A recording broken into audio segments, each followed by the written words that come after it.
सुमित भाई, इंडिया में पता चला है कि 25 मुल्कों के इंटेलिजेंस चीफ्स आए हुए थे। और साथ में G20 की मीटिंग भी थी, कुछ 40 एक फॉरेन मिनिस्टर्स आए हुए थे।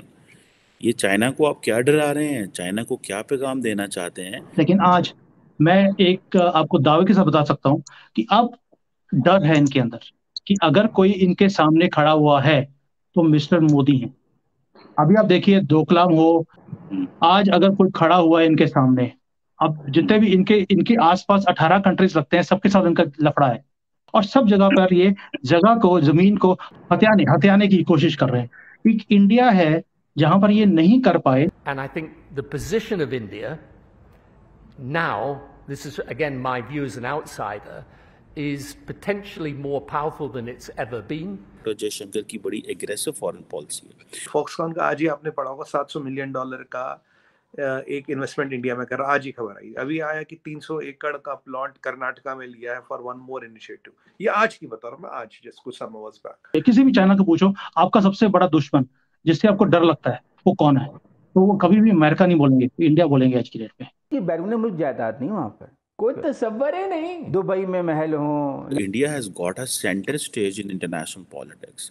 चाइना को really is in a crunch when it comes to diplomatic clout and power. तो इतना देखिए, सच में बताऊं, इतना चाइना की उम्मीद नहीं होगी कि इंडिया को इतना रिस्पांस मिलेगा। पूरी दुनिया ही लगभग हो जाएगी। नमस्ते दोस्तों, जय हिंद। हिंदुस्तान स्पेशल में आपका स्वागत है। दोस्तों, ब्रिटेन के पूर्व प्रधानमंत्री टोनी ब्लेयर ने कहा है कि पिछले कुछ वर्षों में भारत ने उल्लेखनीय प्रगति की है। टोनी ब्लेयर ने कहा, आज वास्तविक चुनौती यह है कि बदलती भू राजनीति को कैसे समझा जाए और उस स्थिति में भारत नितांत महत्वपूर्ण है।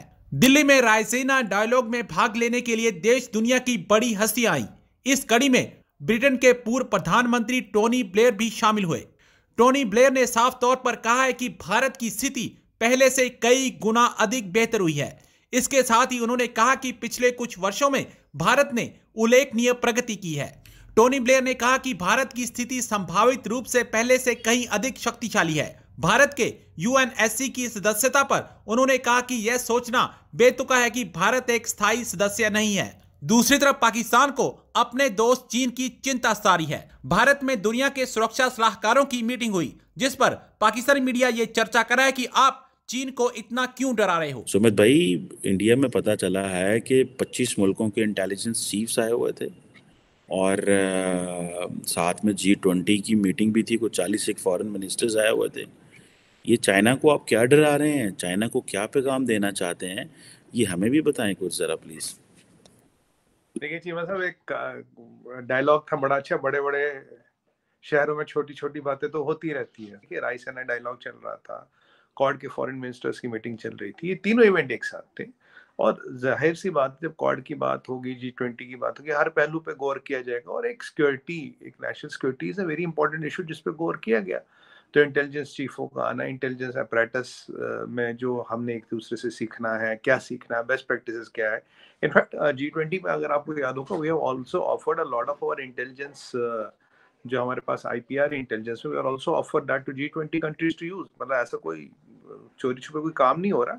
Offered them to use. हमारा कोविन यूज कर रहे हैं लोग। हमने अपने UPI की बात की है, आधार की बात की। इवन बिल गेट्स का स्टेटमेंट भी था कि UPI plus Aadhaar is deadly combination.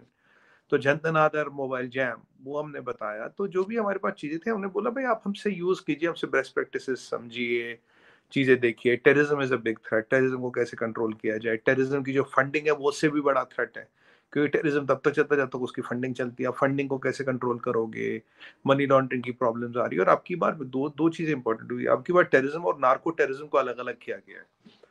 जो पहली बार क्या होता है, टेररिज्म को एज सच देखा जाता था। Now terrorism and narco terrorism is a different term which has been coined this time. So narco terrorism which is funded by the narcotics trade, और which is basically done to abide मतलब ना kind of facilitate narcotics trade।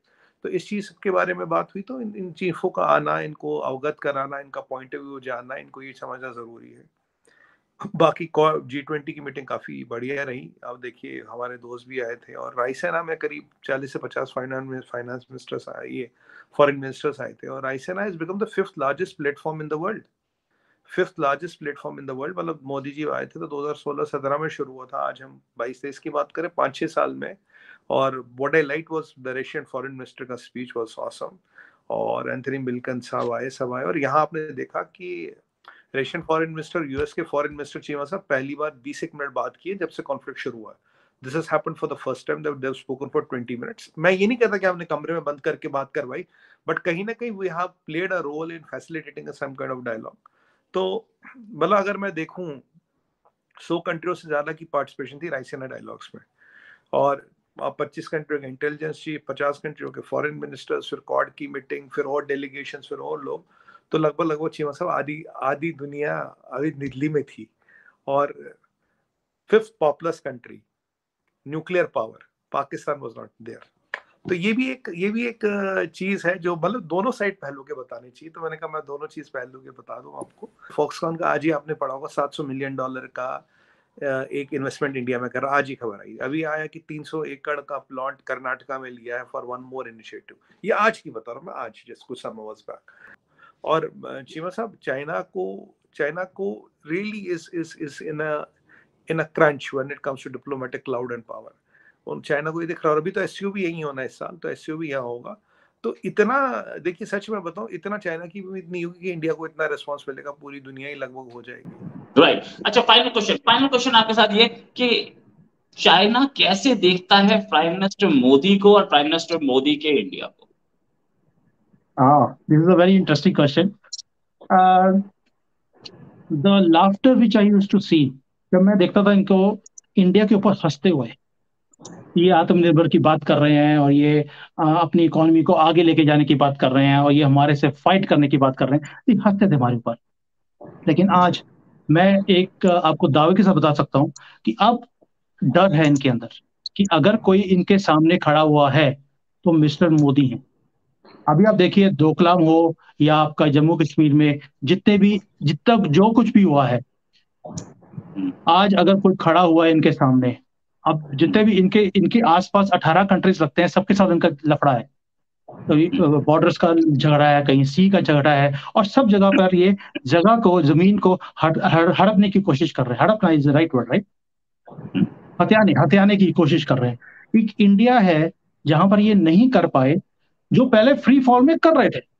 Congress के time पर हर एक साल अपने जो post रहती है इनकी आर्मी की पोस्ट, वो थोड़ी सी किलोमीटर, कुछ मीटर अंदर को इंडिया के अंदर ये लेकर आते रहे। लेकिन आज की डेट में वो फ्रीज हो गया है। तो अगर राहुल गांधी कहते हैं कि हमारी जो जमीन है 2000 किलोमीटर चाइना ले गया, कहीं ना कहीं वो सच्चाई भी है। वो उनके दौर पे, जब उनका दौर था, रिमोट कंट्रोल की सरकार थी, उस वक्त ये जमीन चाइना ने हड़पी है हमारी।